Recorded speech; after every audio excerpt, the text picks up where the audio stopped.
2021, avec l'exposition Sculpture en fête, la Fondation Villa d'Atrice pour la sculpture contemporaine, créée par Daniel Capel-Marcovici et son compagnon Tristan Fourtine, célébrait ses 10 années d'existence. Sculpture en fête a proposé une relecture de ces 10 années d'exposition à travers une sélection d'œuvres acquises et fait découvrir la richesse et la diversité de la collection de la Fondation Villa d'Atrice. Cette rétrospective fut l'occasion de revenir sur l'histoire de la Fondation avec Daniel Capel-Marcovici et de parcourir les moments forts de la Villa d'Atrice avec ceux qui ont participé à cette belle aventure.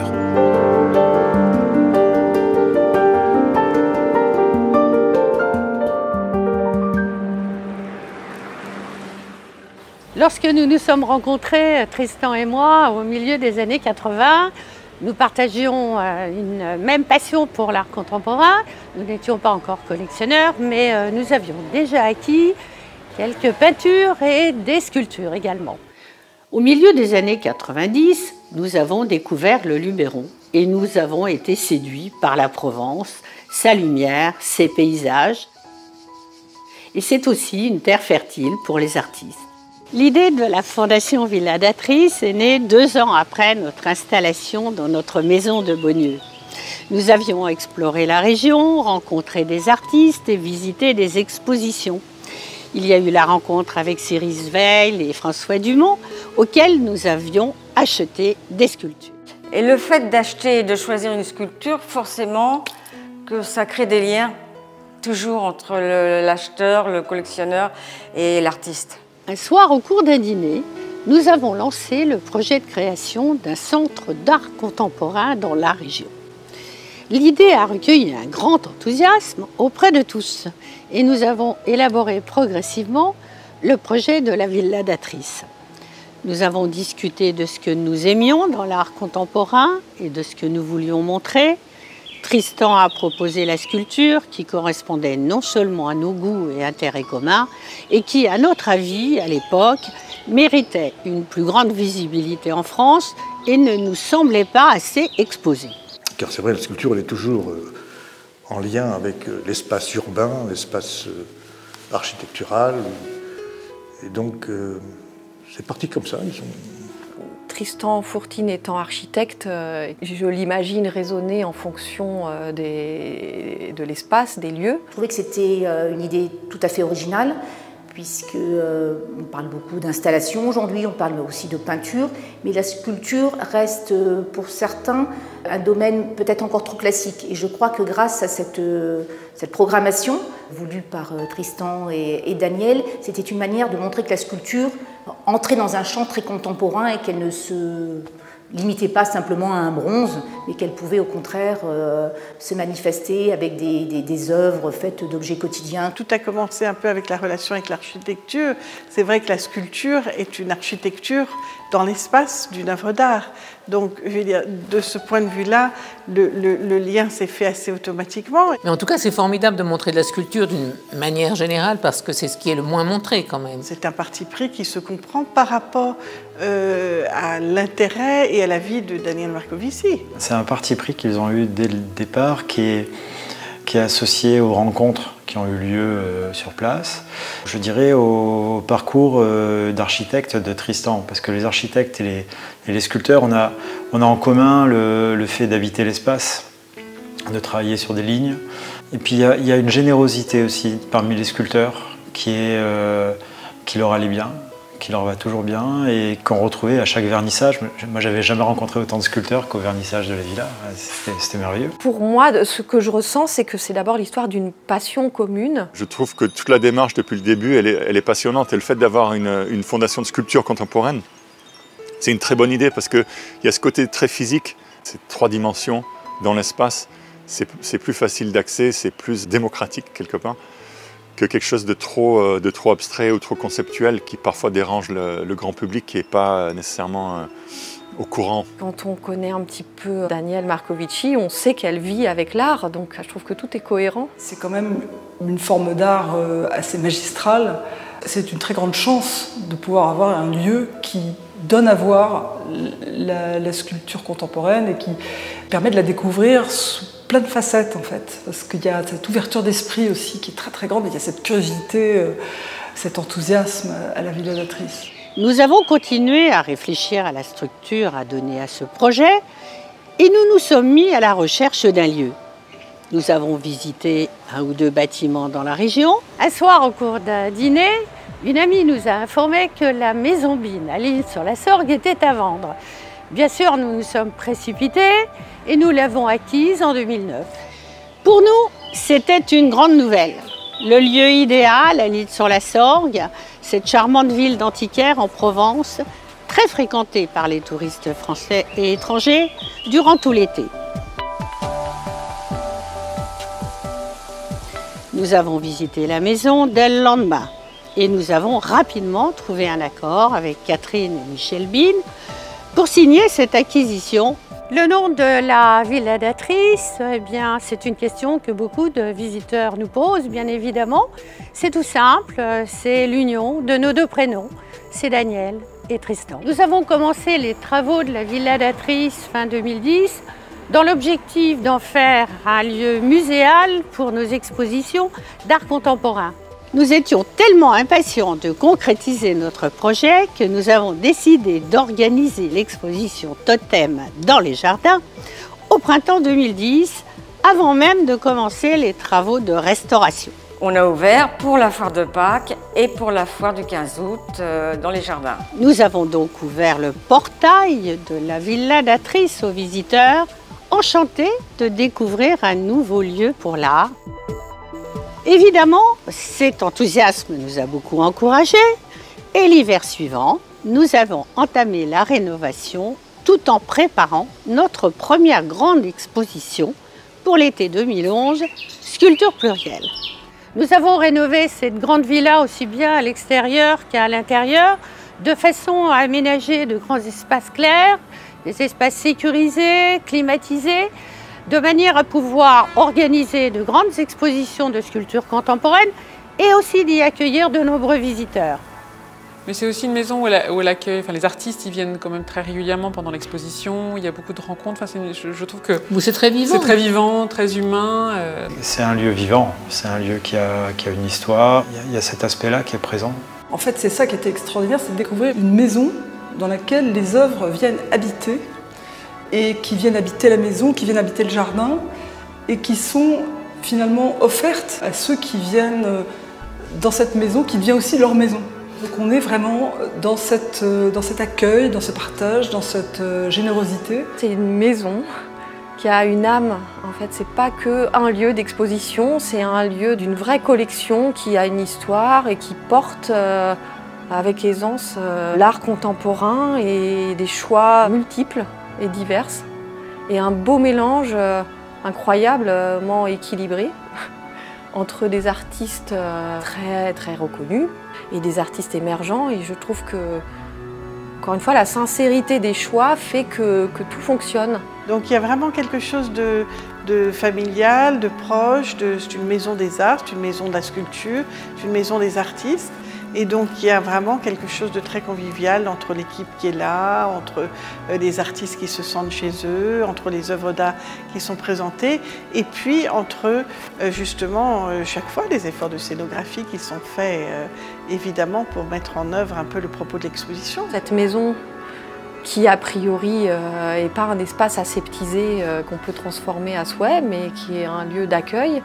Et la Villa d'Atrice, pour moi, c'est vraiment un lieu qui compte beaucoup dans ma vie. C'est vraiment...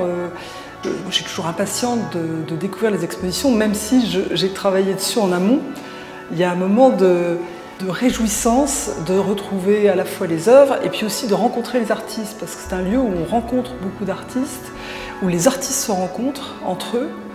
Il y a des tissages entre les collectionneurs, les visiteurs, il y a vraiment un brassage. C'est un lieu de découverte qui est ouvert à tous, qui peut être ouvert aux enfants, aux jeunes, à tous les publics. La Villa d'Atrice, c'est une maison, c'est une villa, donc il faut que nos visiteurs s'y sentent comme chez eux quelque part. Ils rentrent dans ce lieu qui désacralise un peu les murs blancs d'un grand musée. Ils se sentent à l'aise, ils s'approprient vraiment les espaces, ils s'approprient les jardins, les salles. C'est une maison qui a beaucoup de charme, je veux dire, qui a des airs d'Italie. Mais le fait en effet que ce soit désormais devenu une institution en matière de présentation d'art contemporain, je trouve que c'est absolument parfait. On visite l'expo comme on visiterait une maison avec sa vie à l'intérieur.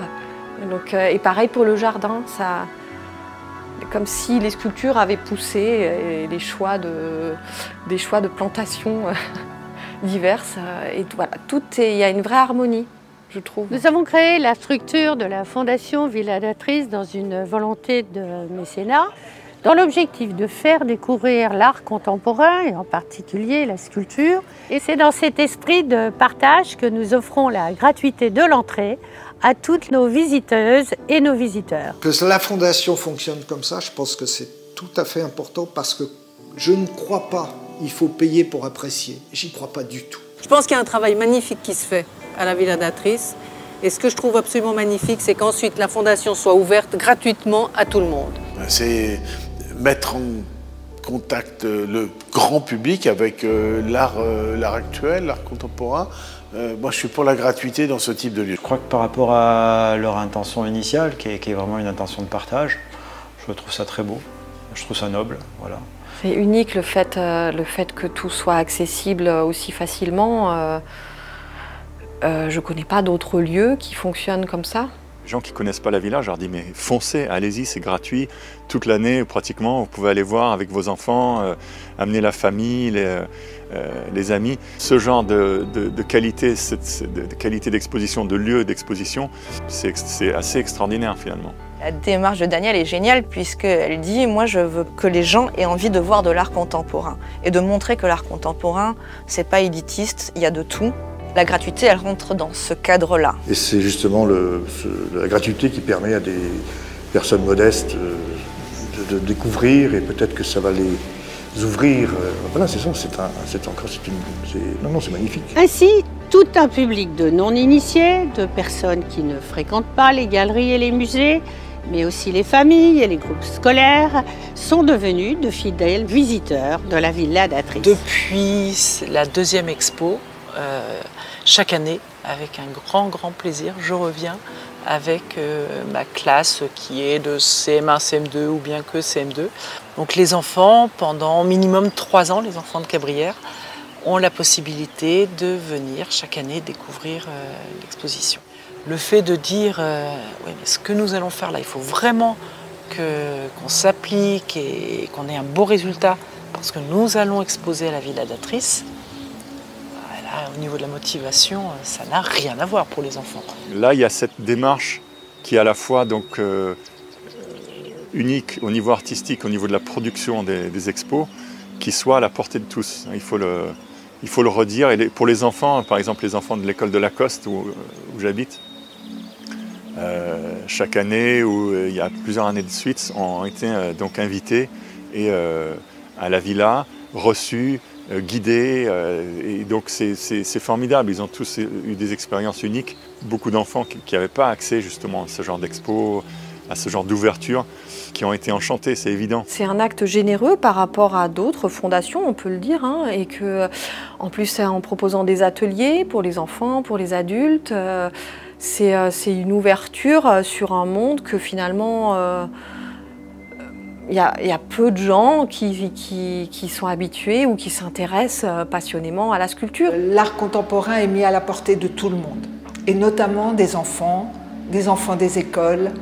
Et là, j'ai suivi plusieurs groupes animés, donc soit par Susanna, soit par d'autres médiatrices. Et regarder les enfants, regarder une œuvre, voir comment ensuite ils restituent sur papier ou avec leurs mots la démarche de l'art contemporain, c'est fabuleux.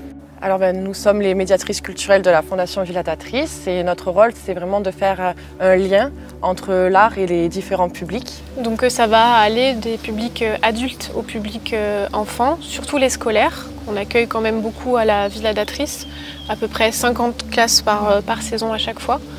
Et donc voilà, le but vraiment de notre métier, c'est d'essayer de faire ce lien entre les œuvres d'art et ces différents publics en adaptant nos discours en fait à chaque fois pour que ça puisse ouvrir ces œuvres d'art autant aux grands qu'aux petits. Et donc en fait là, chaque année, c'est notre petit pèlerinage. On vient voir la nouvelle expo là. Je pense qu'on reviendra, notamment on a 2 petits tout là de 6 et 7 ans. Et donc j'aimerais bien leur faire découvrir l'expo en visite guidée, donc enfants, avec le petit questionnaire, enfin le petit livret-jeu à remplir. Je trouve ça génial pour les enfants. Je sais que l'art contemporain fait encore un petit peu peur. Donc voilà, c'est aussi avec ce type de projet qu'on arrive à élargir et faire que la rencontre s'opère entre les artistes, les œuvres et le public. Nous préparons les expositions 1 an à l'avance. Après avoir choisi une thématique, nous partons à la recherche d'œuvres auprès de musées, de galeries ou directement d'artistes qui proposent de nous les prêter. J'accompagne Daniel dans le commissariat des expositions. Nous faisons des recherches, on a un véritable travail de proximité et d'échange. Donc nous constituons les expositions, nous travaillons sur les dossiers, des visites de galeries, des visites de salons, des visites d'ateliers. C'est là où effectivement c'est très intéressant de se retrouver avec elle et de pouvoir échanger sur les thèmes qu'elle a choisis ou qu'elle hésite à faire. J'ai eu la chance d'être commissaire en 2015-16 sur archisculpture. Et c'était passionnant parce qu'on allait aux foires à Paris, à la FIAC, à Basel. J'ai fait partie, on va dire, de l'équipe ici aussi dans le Vaucluse, donc, parce qu'on est voisins. Je suis vraiment très fier de ça parce que c'est chaque expo une aventure différente, une approche différente et des expressions différentes. Donc c'est vrai que j'ai pu montrer différentes choses de ce que je fais de mon expression, des choses plus expérimentales avec du papier de pierre, la cire d'abeille, donc c'était pas que la sculpture que je fais d'habitude. Prêter des œuvres dans des institutions, qu'elles soient publiques ou privées, nous paraît toujours de la première importance. Nous, tout ce qu'on veut, c'est que les artistes soient vus au maximum. Elle vient, elle est bienvenue, on discute des œuvres, on discute de ses expositions. Chaque fois qu'on a pu, je veux dire, les artistes sont descendus pour installer leurs œuvres et pour partager ce moment de convivialité autour de l'art. C'est vrai que la première exposition sculptrice, enfin une des premières expositions sculptrices, était vraiment intéressante puisque elle montrait le champ d'investigation des femmes, qu'on avait plutôt tendance à cantonner dans des pratiques plus modestes, alors que là, justement, cela permettait de voir avec Annette Messager, toujours avec Jessica Stockholder, entre autres, ou Laure Prouveau, cela permettait de montrer l'ambition et les recherches artistiques des artistes femmes. Lorsque la sélection est terminée, c'est-à-dire le commissariat d'exposition, nous passons alors à une autre étape importante, celle de la scénographie, qui est élaborée virtuellement dans un premier temps. Je commence à élaborer des thématiques pour avoir une ébauche, en tout cas, de comment va s'organiser toute la déambulation. Donc c'est vraiment les thématiques où on commence et où on finit, en fait, à peu près. À partir de ça, moi, je fais vraiment les thématiques finales, où j'écris vraiment tous les textes de salle, etc. En fait, je raconte une histoire à partir de ce qu'il y a comme œuvre, et après, je les répartis dans l'espace. L'étape suivante, c'est la livraison des œuvres qui viennent de toute l'Europe et que nous réceptionnons et contrôlons durant plusieurs semaines. En parallèle, nous commençons l'installation et l'accrochage des sculptures dans le jardin et la villa.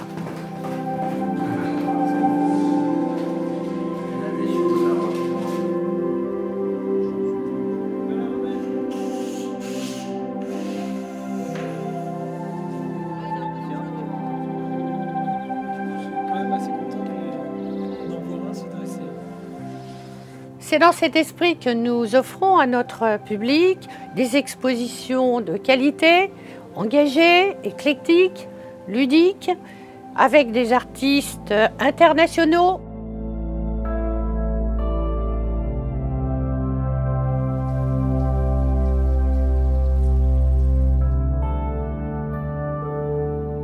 Et des artistes jeunes ou émergents. Ça vous booste, hein, ça vous encourage. C'est une très bonne idée. Je trouve qu'il faut poursuivre cette idée. Parce que de mettre une catégorie comme ça, que les sculpteurs connus ou que les jeunes sculpteurs, non, je crois que c'est pas... C'est-à-dire qu'il y a une majorité d'artistes jeunes Et c'est aussi, même pour un professionnel, un bon moment d'être confronté à quelque chose que l'on découvre. Le fait d'être exposé, en effet, à côté de noms reconnus au niveau international, et dans ce lieu qui est très coté maintenant, c'est une opportunité fabuleuse. Ça a toujours été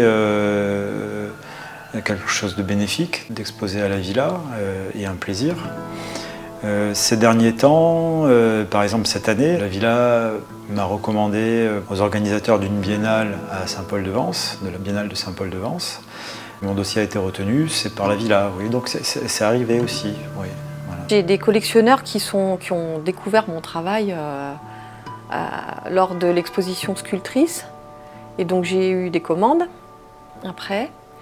Donc ça, c'est sûr que ça venait de là, le jour du vernissage. En fait, je crois que c'est un lieu où beaucoup de personnes rencontrent le travail des artistes. Ça se passe plutôt dans l'autre sens.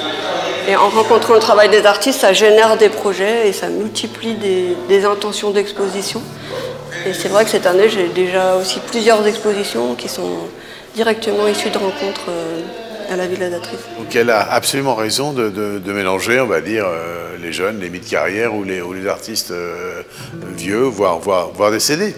C'est vraiment là le bon choix, certainement. Ouais. Moi j'ai par exemple récemment quelqu'un qui était intéressé par mon travail, qui avait vu mon travail à la Villa, donc qui est venu, mais qui était très intéressé, et donc ça a débouché sur une commande, sur donc un travail concret.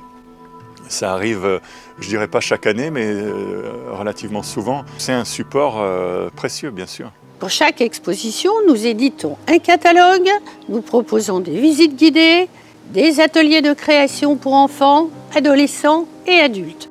Ça fait depuis 2015 alors, que je viens. Et je viens tous les ans parce qu'en fait, c'est toujours des ateliers différents, sur des thèmes différents. C'était mon premier atelier à la Villa d'Atrice. L'animatrice, elle était super gentille, elle nous aidait beaucoup quand on lui demandait des conseils pour réaliser certaines parties de notre œuvre. Ça montre toute la créativité de chacun et c'est vraiment beaucoup de diversité et ça me plaît beaucoup. Nous organisons également des événements, des conférences, des visites nocturnes et des soirées musicales.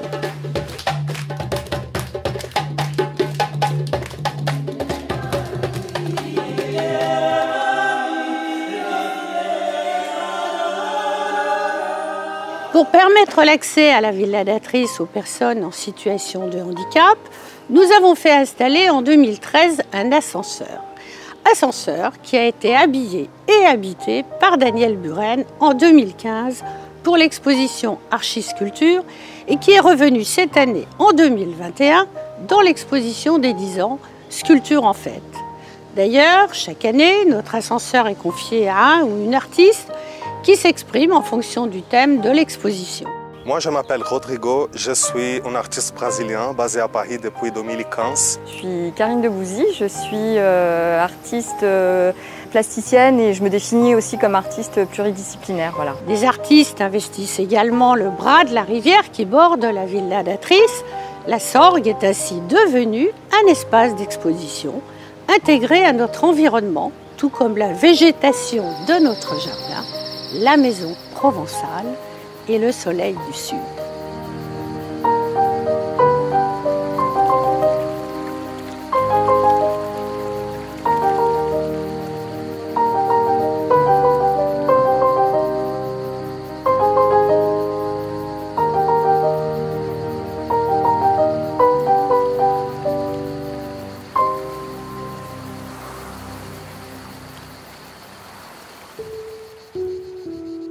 En 2011, notre souhait avec Sculpture Plurielle, l'exposition inaugurale de la Fondation Villa d'Atrice, était de présenter la sculpture dans tous ses états. 120 œuvres réalisées par 70 artistes, réunies dans une découverte de la pluralité de la sculpture, la multiplicité des techniques et la diversité des matériaux. L'exposition célébrait cet art qui puise ses racines dans l'histoire la plus ancienne de l'humanité et fait appel aux ressources naturelles comme le bois, la pierre, les métaux, tout en ayant recours aux techniques les plus modernes. Et ça a bien fonctionné, puisque la première expo a eu un gros succès. Et on était très fiers d'avoir eu pour la saison 5000 visiteurs, ce qui était incroyable. En 2012, la passion que nous partagions, Tristan et moi, pour l'art optique, l'art cinétique et interactif, va donner naissance à l'exposition Mouvement et Lumière. Pleine de surprises et de poésie, nous avons proposé dans cette exposition, et avec la contribution des galeries Denise René et Meyer Zafra, un riche ensemble de ces formes expérimentales qui prennent leur ampleur dans les années 50 pour l'art optique et dans les années 60 pour l'art cinétique, avec notamment de nombreux artistes sud-américains. Et dans cette exposition, on a prêté 14 œuvres. J'ai un très bon souvenir de cette exposition, c'était vraiment une belle exposition. Avec Sculptrice en 2013, nous avons proposé une exposition réunissant 70 artistes historiques ou émergentes, revendiquant non pas un art au féminin, mais la sculpture par les femmes. Cette année-là, nous avons imposé le mot sculptrice pour parler d'elle. Et nous avons voulu, Tristan et moi, à travers une exposition joyeuse et accessible, rassemblant plus de 100 œuvres, partager nos convictions autour de la création des femmes qui ont bien souvent, dans l'ombre des hommes, initié des mouvements artistiques.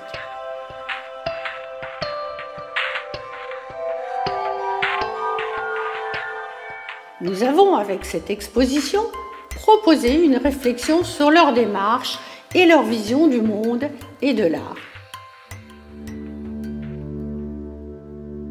L'exposition Sculpture du Sud en 2014 montrait des artistes contemporains du pourtour méditerranéen et une sélection d'œuvres inspirées par le Sud. Elle évoquait le creuset historique de la Méditerranée et les liens entre les hommes et les femmes qui l'habitent, tout en faisant découvrir la richesse de notre culture et sa diversité. 50 artistes originaires de France, du Maroc, d'Israël, du Liban, de Malte ou d'Espagne, dont les propos étaient tour à tour historiques, culturels, sociologiques, politiques, et mettaient en évidence ce que nous devons au brassage de cette zone géographique que nous partageons toutes et tous.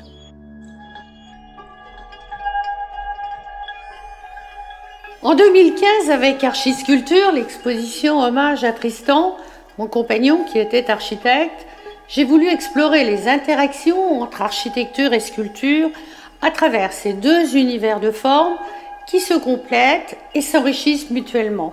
Nous avons exposé 95 sculptures et 25 maquettes d'architecture que nous avons fait dialoguer ou se confronter autour de la thématique de l'architecture.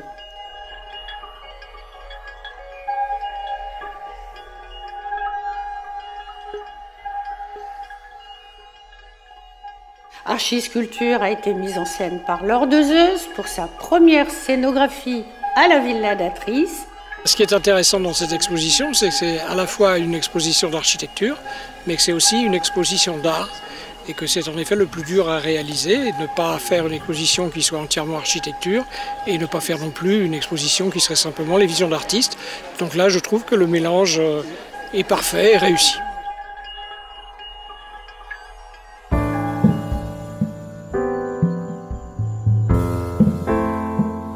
L'exposition Sculpture en partage, proposée en 2016, était une relecture des œuvres de la collection de la Villa d'Atrice.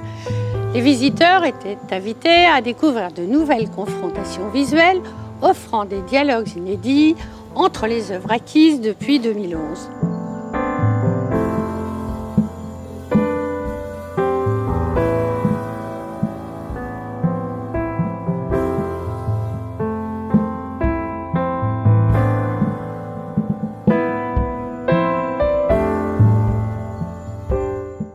L'esprit de la Fondation Villa d'Atrice, les tendances de fond de ses partis pris et de ses engagements s'y retrouvaient pleinement, tout en cherchant à surprendre et à émerveiller.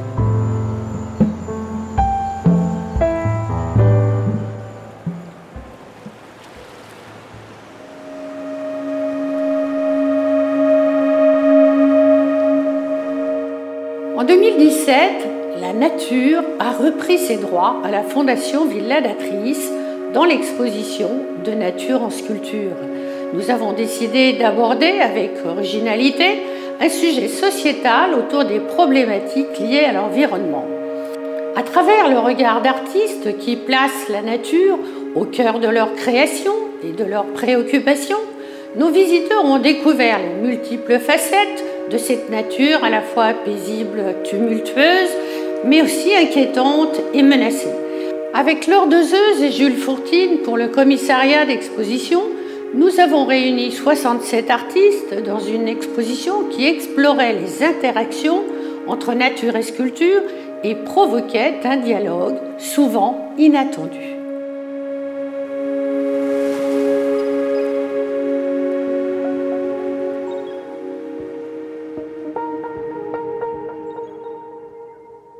L'exposition Tissage-Tressage dans la sculpture des fils en 2018 a dévoilé un domaine aussi fascinant qu'insaisissable, l'art textile. Cette thématique tire ses racines de pratiques universelles et ancestrales et évoque les gestes qui donnent corps à la matière textile. En redécouvrant ces techniques séculaires issues du tissage et du tressage, les 74 artistes exposés donnent à ces pratiques une véritable pertinence contemporaine en lien avec leurs préoccupations environnementales et sociétales.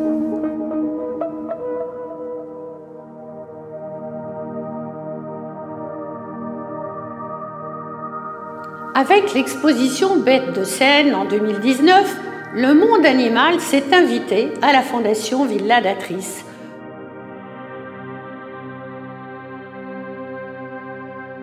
De tout temps, les animaux ont captivé l'homme, éveillant sa crainte, son émerveillement et son désir de les dominer.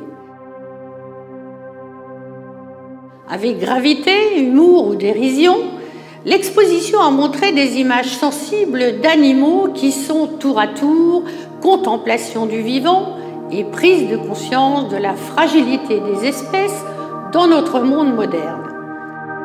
Cette exposition a aussi questionné les relations qu'entretiennent les humains avec les animaux. Les 85 artistes exposés expriment leur attachement et leur préoccupation pour toutes les formes de vie et montrent le monde animal comme une extraordinaire source d'inspiration.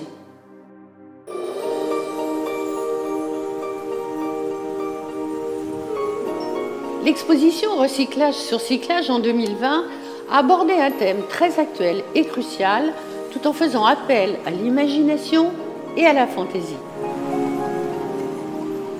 Les œuvres ont offert à leur manière une réflexion sur la consommation et la protection de l'environnement, tout en faisant prendre conscience des enjeux pour notre planète et pour l'homme.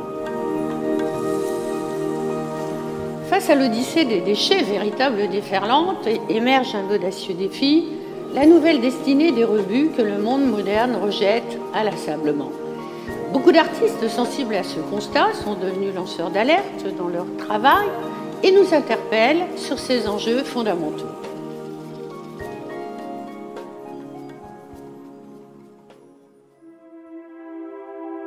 Dès la première exposition Sculpture plurielle et les premières acquisitions, la question s'est posée pour nous et les artistes nous l'ont posée également. Qu'allions-nous faire de cette collection qui démarrait? De cette réflexion est né ce lieu, l'espace Monte Cristo, que nous avons eu le désir de transformer pour en faire le lieu d'accueil de la collection. Cette ouverture de l'espace Monte Cristo a répondu à notre volonté de faire vivre la collection, de montrer les œuvres de ces artistes que nous admirons, que nous soutenons et dont nous avons acquis les œuvres. Avec les expositions qu'il y a eu en Provence, on a noté et on a vu que les fondateurs, la fondatrice et le fondateur avaient envie, à chaque fin d'expo, d'acquérir une œuvre ou deux, le coup de cœur du public ou leur coup de cœur à eux. C'était important pour nous de se dire qu'on n'allait pas les laisser au stock. Et voilà, et les montrer comme sur le même principe que la Provence, c'est-à-dire de partager le plaisir de montrer le travail des artistes. À Paris aussi, pour ceux qui n'avaient pas vu la villa en Provence, et puis pour ceux qui découvraient l'espace Monte Cristo aussi. Lorsque nous avons ouvert l'espace Monte Cristo en 2014, c'est à partir de ce moment-là que Jules a pu s'exprimer, apporter toute son énergie et son enthousiasme à ce projet. Jules a vraiment un contact privilégié avec les artistes, il a un vrai regard sur les œuvres et nous avons cette vision commune de l'art contemporain, l'idée première de la Fondation Villa d'Atrice, qui est une idée de partage. En 2018, Pauline l'a rejoint avec l'ambition d'animer ensemble le lieu et d'y organiser des expositions de la collection et des événements originaux dans un esprit de convivialité, de plaisir et de partage avec les artistes et avec le public. En 2018, travailler sur Monte Cristo, c'était renouer en fait avec cette exposition Sculpture en partage en 2016. C'était prolonger un petit peu le travail que j'avais fait à ce moment-là. Et c'est pour ça qu'en fait j'ai voulu travailler ici. Le lieu était déjà là, les œuvres étaient déjà là, il y avait tout pour prolonger le plaisir, pour prolonger la découverte des œuvres et de la collection. Chaque année, on présente des nouvelles expositions autour des œuvres, on les fait redécouvrir ou découvrir au public parisien qui ne connaissait peut-être pas les expositions, les œuvres. L'intérêt de Monte Cristo, c'est aussi qu'il y a ce côté inédit de montrer un artiste de la collection qu'on a eu envie d'inviter, de mettre en exergue, de mettre en lumière et de pouvoir faire découvrir au public un pan entier de son travail, d'avoir un rapport plus intime avec les artistes et de travailler avec eux, de les accompagner dans leur installation, dans leur choix d'œuvres, dans les choses comme ça. Et c'est ça aussi qui donne envie de continuer à faire des expositions. On ne se rend pas bien compte à quel point la possibilité de s'installer dans un patio et dans une salle compte énormément pour un artiste. Voilà, on a eu Marinette Cueco, on a eu La Fratrie, on a eu cette année Anita Molinero. C'est des rencontres formidables et finalement, c'est parfois des pans de leur travail qu'on ne connaissait pas du tout. Moi, le premier. Enfin, c'est aussi ça qui moi, me motive, c'est de découvrir quasiment en même temps que le public les œuvres qu'on propose. Ça fait toujours écho à l'exposition. Voilà. Ça permet... alors évidemment, toute l'exposition ne peut pas être montrée, mais ça permet à certaines pièces d'avoir encore de la visibilité, de parler... les Parisiens s'intéressent à quelque chose qui n'était pas à Paris et inversement. Donc, non, voilà, ça fait sens. Et puis c'est dans ce quartier de Belleville aussi. J'espère qu'elle arrive tout autant à toucher un public local.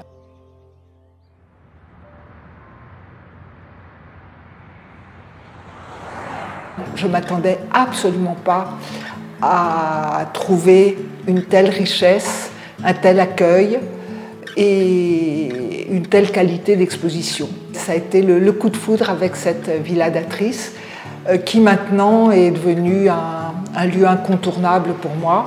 La Villa d'Atrice est vraiment une chance pour la ville de l'Isle-sur-la-Sorgue. Elle s'inscrit dans un parcours culturel qui honore notre ville, bien évidemment.